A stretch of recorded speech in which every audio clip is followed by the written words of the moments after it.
Welcome to Radically Alive Women, Olive Johns. Thank you. Kia ora. Kia ora. I am touched to speak with you because I've read your book. So I read your book called Commune, which describes the radicality of experiments you have done in your life and also the radicality of stands that you have taken. And I want to speak with that with you about that some more. But I want to also add that I have had an experience of living in the house and on the land that you describe without having read your book, and bringing this together and being able to speak without you is an honor. So thank you for saying yes. Oh, you're welcome. Who would you say you are right now? I would say I'm in probably the most comfortable and privileged place I've been in my life, because I've finally no longer have to work, and I am no longer financially clinging on with my fingernails, and I'm in a relationship with somebody who really adores me, and I live in a house that I really like. And I'm almost going back to the kind of life I had way long ago when I lived on the farm, where I'm spinning wool and dyeing it and making things with pine needle baskets, and I'm building compost heaps. And basically, I'm having a busy life doing just exactly what I feel like doing. So I am feeling very grateful, because I feel like I've entered a much easier part of my life.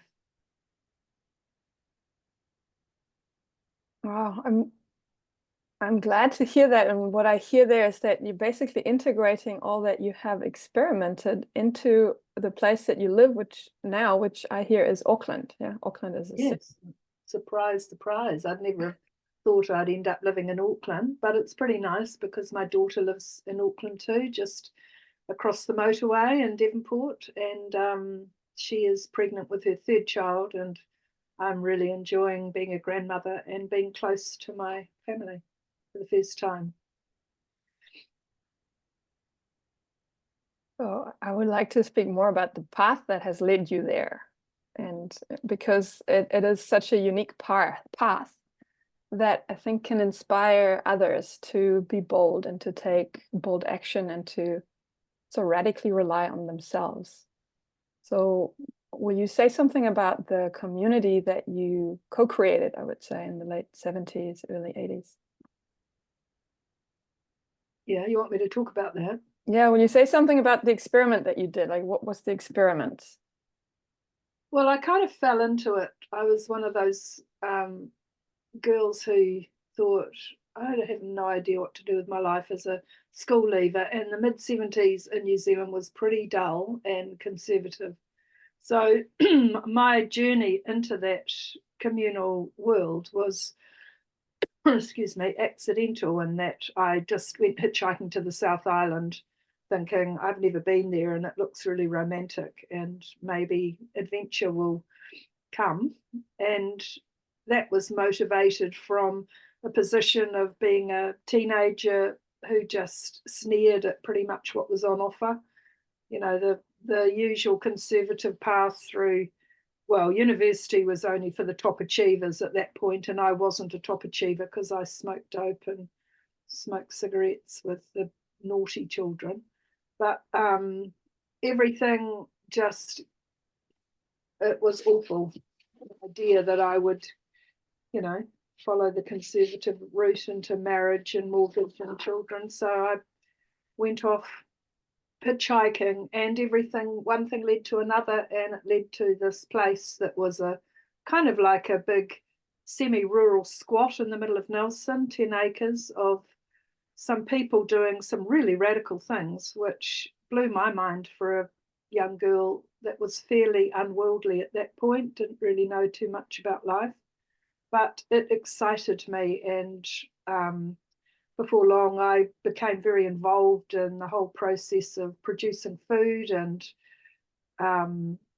being in an environment where there was no authority, no one was in charge, and there were some people with some very kind of different ideas.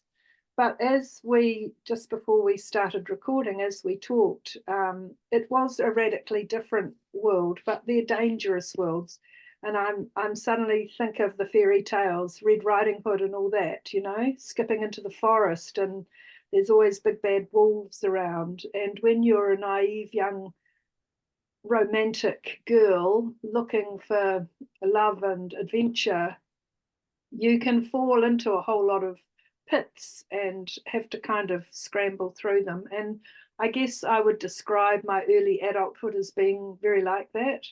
I was impulsive and inclined to, and I had a not short attention span, but I was easily bored.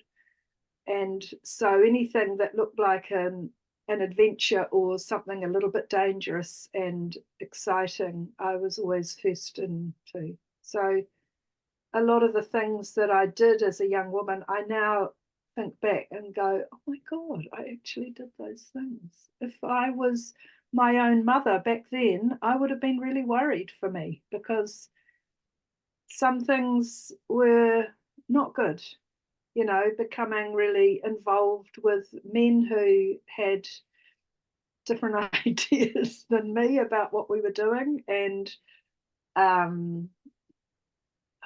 a whole lot of things, just putting myself out there and getting knocked down and getting up again.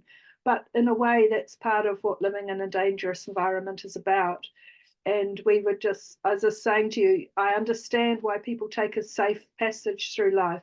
And in fact, my daughter would appear to be taking a safer passage and more predictable passage than me. She's not a risk taker. And possibly as a result of being brought up by me, I don't know. Maybe it's just a person's nature, how they interact with the things that come at them in life. But most people like the safe and the predictable and the knowable. And while that appeals to me on one level, I get restless and bored. So I've taken this other kind of different path. But it's funny getting to, like, I'm 65 now, and this all began when I was 17, really. And looking back now, I think, oh, why did I do those things? Why did I choose to be with that man or go down that path? But I guess everything leads you to where you are now, so you can't regret your past. But I can certainly see that in living in an unstructured environment with anybody who wants to be there, can be quite bruising, even though it can also be exhilarating and inspiring, you know, all those things together. Which is why I think now I'm really grateful for the life I've got, because I'm finally comfortable, you know. And the time you had is not lost in a way that you're integrating Really these parts now. Yeah. So Yeah. that's something that I'm really curious about, is how can you live wherever you are and be close to your inner nature as well as close to the earth? You know, you spoke about doing some of the things you did on the farm now in Auckland, and it's like, okay, so it doesn't have to be far away. It is actually where you are right now, and the experiences you had and the experiments you've done have opened that path or that part up in you. Yes. I think the experience of living on the earth, really close to it and being reliant on it for everything, is incredibly grounding and satisfying. And oh, there's so many layers to that. So I lived in a way that for a lot of the time I had no money. So I was reliant on eating from the land, and you know, everything interlocks. So you're milking cows and you're making leather and you're killing animals and you're weaving your and spinning and making your own clothes and boots, alongside of interacting with a whole bunch of people. So you've got all the politics of engagement, and it just felt like a really intense microcosm of the whole world living like that. And it informs you, well, it informed me for my whole life. So through, even though I left that way of living, through everything I did since, I was so informed by it, and went, oh yeah, I recognize that. We've been through a kind of incarnation of that particular scenario before. So I feel really enriched by that. And there's a lot of people I meet now who have not had that kind of experience, and I feel like, I don't know, they've missed out on something maybe. Yeah, I was glad to read also that it sounded like you figured it out as you went. You know, you lived after that semi country life or semi township life in this half like squatting environment with a community that had no authority figure. You moved on to this other piece of land. You actually purchased that as a community, and then you lived on that in the Motueka Valley as a community with the same sort of principles of actually no one rules, everybody does what they want.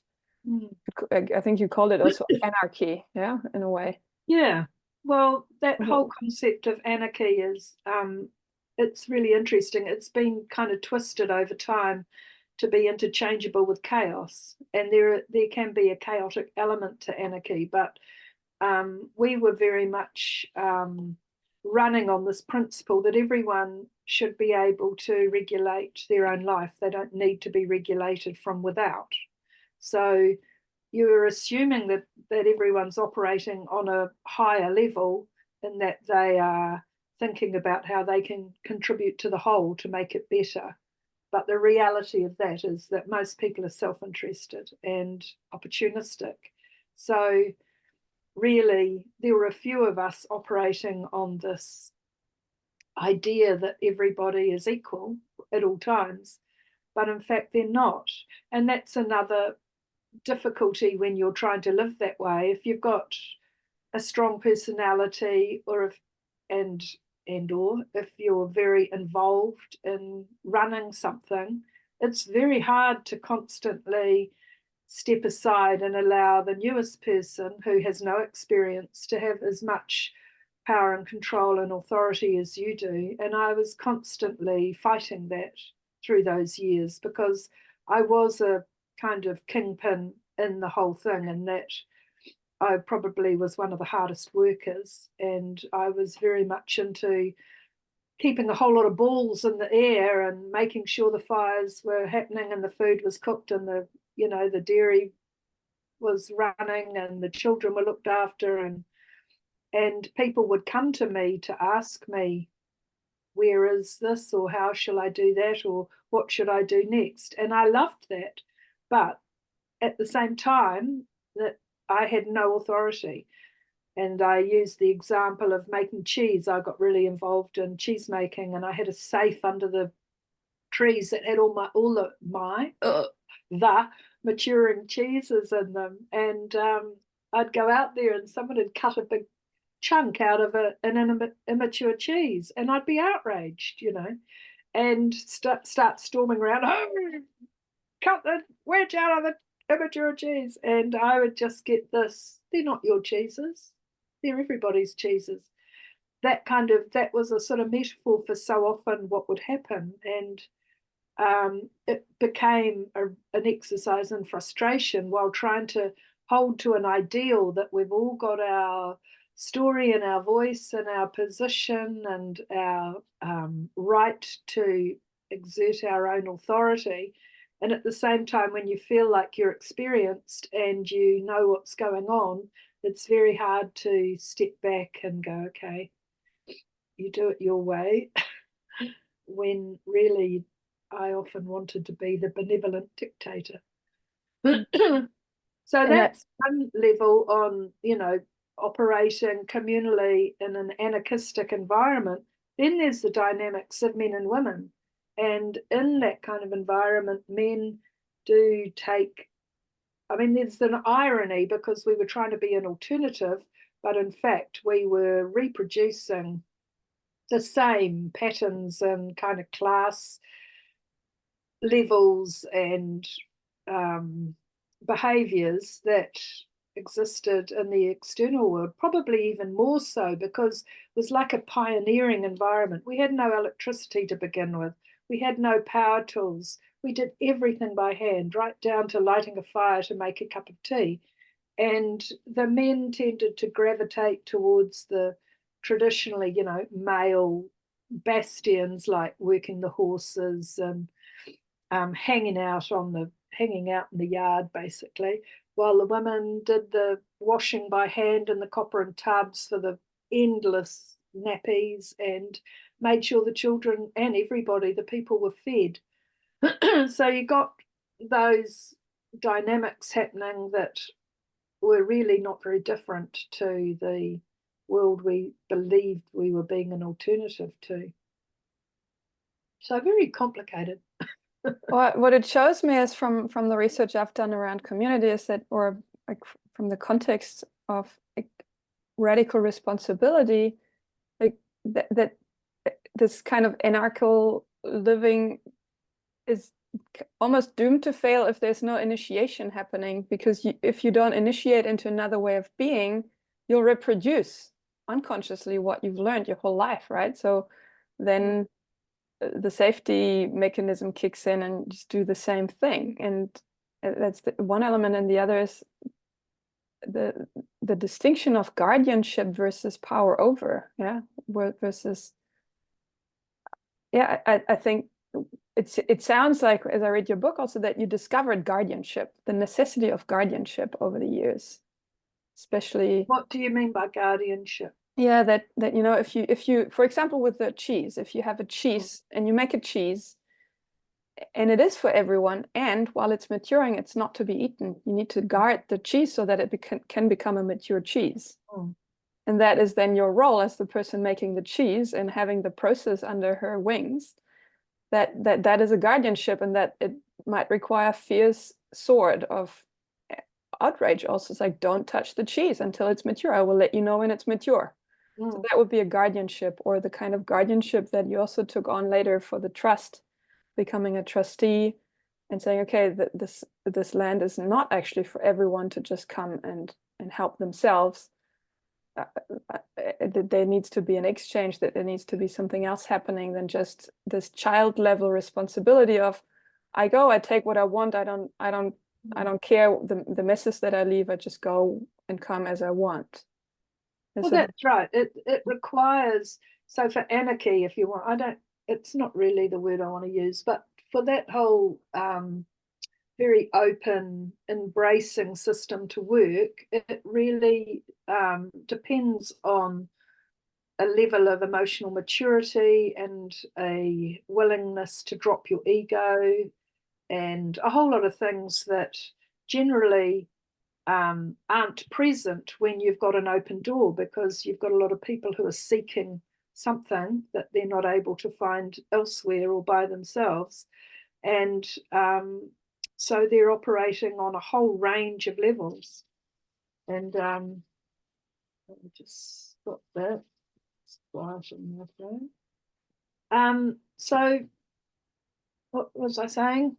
Yeah, it requires a degree of maturity, and that was really obvious in meetings. So we'd have these weekly meetings to talk about what needed doing and who was doing what and where everything was at, and they were just, you know, hopeless, because first of all, you had a whole lot of male egos who were all pushing against each other, but there was also a degree of insecurity in that people couldn't really admit vulnerability or mistakes, or change direction from a stance they might have been holding that wasn't working. So that to me was the most obvious sign that this thing was doomed all along, because communities that put a lot of emphasis on conflict resolution and problem solving and giving everybody a voice, they have got a lot greater chance of succeeding than one where everybody can do what they like. Because the irony of it is, on one level, we're trying to do a collective good thing, but on another level, that whole idea of anarchy means that people have immense power to do exactly what they want without having to be beholden to anybody else. Yeah, and I get that anarchy, anarchy, the way it lands in me is like, yeah, everybody do as they want, and there's no, like, I'm not sure about the level of responsibility that holds as a context, where I'm exploring archaearchy, which would be the a different like a culture that comes after patriarchy, and it requires that we upgrade, like you say, emotionally mature, and then every community would need to have tools and systems or spaces in place so that people can actually mature emotionally, so that there are transformation processes in place, besides held conflict resolution spaces, or there needs to be some sort of facilitation or space holding for that to be possible, so that actually people grow up into adults and don't walk around like children ruining things, or not that all children ruin it, but from the level of responsibility of not actually cleaning up messes. And I have this question in me of, how did women allow for the patriarchy to exist in this community? The men would do their ego thing, and how did women contribute to that? How did they do that? Well, that's a long story covering centuries, isn't it? Mm-hmm.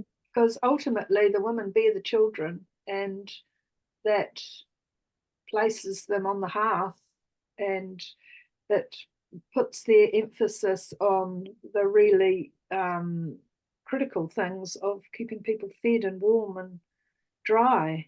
And the men are kind of peripheral to that. So, work, for example, I noted that women worked many hours, in the drudge stuff, which was washing clothes by hand, and working in the gardens to grow the vegetables, to cook the meals, to feed the children.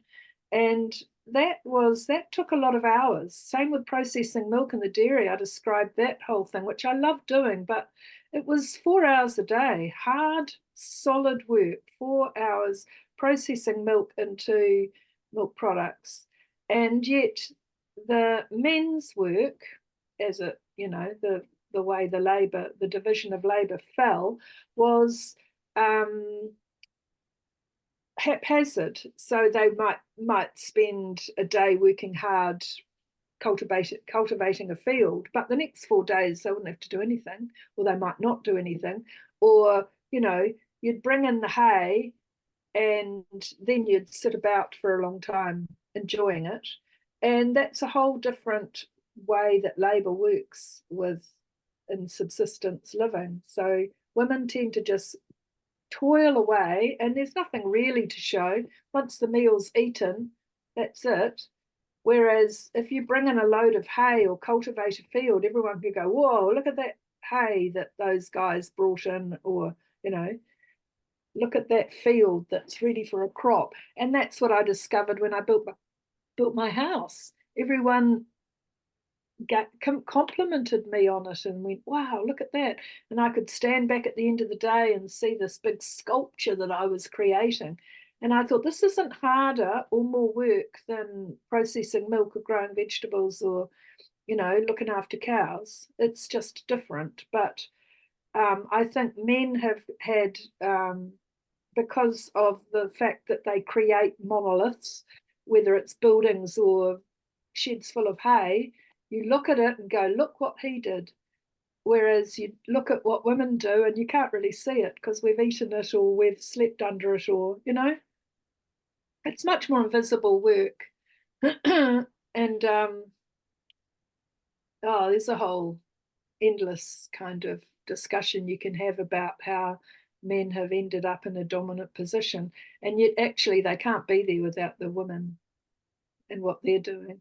They're hopeless on their own. You see any groups of men that live on their own, whether it's in a big house or on a piece of land, and they're not that effective without women holding the whole show together. So really, I don't know.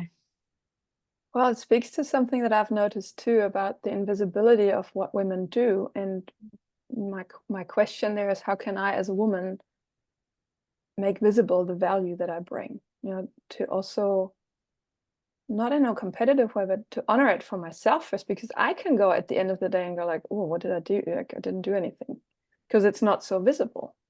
Yes, but you've And been active all day. yeah, That's right. so how can I honor that as a woman and celebrate that and make it visible to others also? Because that comes with this idea of women also having in themselves this bragging is a bad thing. You don't brag about what you've done. Don't be Yeah, arrogant. don't Don't put be yourself up there. yeah, Yeah. yeah. But So that, maybe you don't need to. I mean, knowing what you've done can be enough. I think it's more standing up to in situations where, you know, that invisibility thing becomes obvious and men are kind of, or what men have done is put up, is actually quietly standing up and speaking your truth. And I think in my situation, I often acquiesced to men, the stronger men that I was involved with. They were some of them were quite charismatic. They were very powerful people in their own right. And I automatically gave them more power than me. They were somehow more effective, larger than life than I thought I was, when in actual fact, that wasn't the case. But standing up to strong men takes quite a bit of courage, really, and self-confidence. And I think that's probably what women need to cultivate in themselves, that self-confidence to be criticized and people subtly trying to put you down and not allowing it to overwhelm you and drive the way you operate.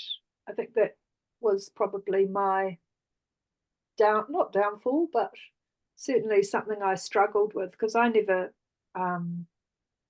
felt really strongly staunch about holding my ground in the face of being criticized or being put down by others. I'd always go, oh yes, they must be right. I must be too, getting up myself or whatever. And I think women do that. We're very quick to not exactly put ourselves down, but to step to acquiesce and give others that platform. mhm. You have to have a strong base that you come from. That's why I like what you women are doing together, really supporting one another and talking about that fundamental part of having a strong female base that can withstand the power of, you can call it the patriarchy, I suppose, the power of masculine energy, because it is strong. Yeah, thank you for saying that. Just coming up for me too is like how it is. Like if I as a woman think I have to do it alone, I'm reinforcing the lone wolf patriarchal strategy. And it's not about rescuing each other as women, but it's about being by each other's side. And there were women in the community you were with, and like I experienced the power of that. If I have a conversation with someone and a woman sits next to me and she notices that I'm going either in my head or I'm starting to argue with him, or Annika spoke to me the other day. She's like, Julia, you're discussing with this man right now in the live, in the moment. And so I could shift and notice it for the first. And to have a woman by my side in real life, giving me feedback, not judging me, not telling me I'm wrong, not telling the man off for me, but being by my side so I can discover how it goes. That is so powerful. And that's where shifts happen. This radical standing by each other's side. And I have a sense that maybe you've not done that so consciously, but there has been some of that also happening in the community. Yes. Yeah. Yes, there was some strong, like Verena was my neighbour across the fence, and certainly we did a lot of kind of shoring one another up along the way, and other women that came and went over time. You feel a solidarity with other women, and of course, there's something very cathartic about having a good old laugh at the situation and the way everybody's behaved as well. That's another way of female solidarity, I think, of being able to kind of laugh at the situation or recognize it for what it is and think, you know, kind of give each other that support for the next time a scenario comes up that is going to kind of challenge your strength or your power. Yeah, it's a really important thing, the solidarity of women to support one another, because for sure, if you're operating in a, you know, in a world where men are holding those really traditional positions, you definitely need to have that power of sisterhood, if you like, of just, you know, being able to just push back and to remind the men of that they also need to make a few, they need to capitulate as well. Including, including identifying where am I the man in a female body towards myself. As you say, criticizing myself, doubting myself, not like giving away the space because I think like I'm giving like how to keep to reclaim my power, my internal power, instead of giving it away. Yeah, so that's I haven't found that I can do that alone. It's much more useful with others on my team. Yeah, it's a hard one because I'm kind of come across as a strong, opinionated, bolshy kind of person, but the flip side of that is that I'm incredibly sensitive to criticism and my own failings. So I always, I mean, they say everybody has that imposter syndrome within them where they think they're having to hold up a sort of way of being while at the same time thinking, oh, I'm not up to this, or, you know, I'm not the person I pretend to be. So we've all got that in us, but it is a hard place to go. That's why people take the safe route. You know, an unchallenging life is one where you can stay in a safe little place inside yourself. But a challenging life is one that really makes you confront those aspects of yourself as well as other people. And I think I know which one I'd choose, really. Yeah, which one? Well, the challenging one, of course. I think a safe life is, I don't know, it's not a life fully lived. And you may as well go for it and have all the experiences you have in your life, because as far as I'm concerned, there's only one life. I'm not going to get another shot at it. But yeah. Thank you, Ola. Thank you for sharing some of your gold. And yeah, maybe there's room for another conversation. I sense there's so much richness in what you have experienced, that you have gone first and mapped out a territory that hadn't been explored before that, and I appreciate that. The other thing with that is that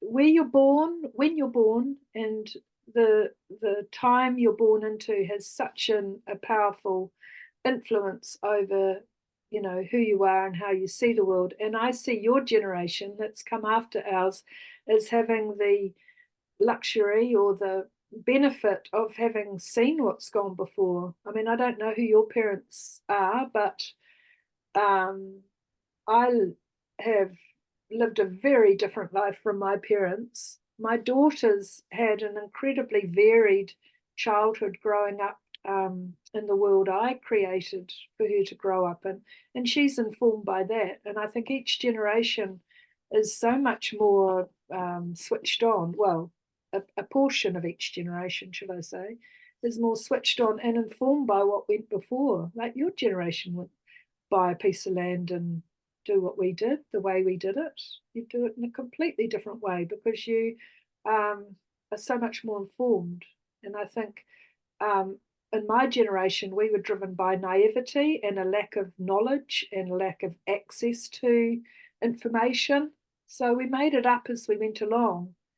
Whereas you've got a lot, I don't know, you've got something from that that informs the way you go on in your life, as will the next generation as well. Yes, and I notice also in reading your book, and notice, yeah, I'm sometimes naive, and if I really want to live a life that is radically alive, I need to be at this age where I actually have to figure it out as I go. And I can learn from other women, other humans, other people that have experimented, so I don't have to start at zero. And so this is really the major value that I see is also that I'm glad you wrote the book, and I hear you're writing another one. What is this about? Well, I've got lots of projects on the go. I actually spoke at length to a whole lot of people, recorded the conversations years ago, who were involved in building that community, and or just who were involved on some level with that community. And I just love people's stories of their lives and how the things they've done and the way they've done them. So I'm looking to write a book about